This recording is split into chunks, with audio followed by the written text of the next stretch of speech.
Hey y'all, and welcome back to another video. Before we get started, make sure you like, subscribe, and share this video if you haven't already. Also, if you'd like to purchase some shirts, the DLC store link is always in the description down below. Okay, so here we go. Disney, Lilo, and Stitch, traveling at the speed of Stitch. Stitch was bored. Everyone seemed to have somewhere to go and something to do during the day but him. Lilo went to school, Nanny went to work, and Jumbo and Fleeky headed off to serve beachgoers at their new snack stand, the Galactic Burger. Stitch decided he needed a job. He and Lilo looked through the newspaper, searching for a job just right before a small blue alien with a huge love of adventure. "Listen," said Lilo, pointing to an ad.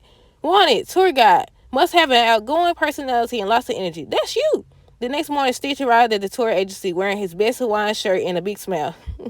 Since no one else had applied, Stitch got the job. "Aloha," Stitch exclaimed when the vacationers arrived. He loaded them on a tour bus and pressed down on the gas pedal as far as it would go. "Palm trees," he yelled as the scenery passed by in a blur. "Pineapples," she shouted as they drove through a fruit stand. Finally, the bus screeched to a stop at the beach. "Surfing," Stitch announced, hurling his group onto surfboards and pushing them out to sea. After being battered by the waves, the tourists were eventually tossed back onto the beach. Stitch herded them over to a barbecue pit.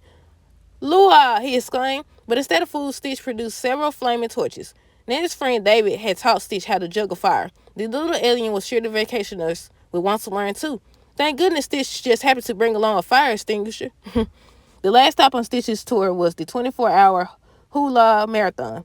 He gave his guests grass skirts and insisted they dance until they dropped as he played the ukulele. When they returned to the tour agency that night, the vacationer emerged from the bus exhausted, battered, bruised, and confused.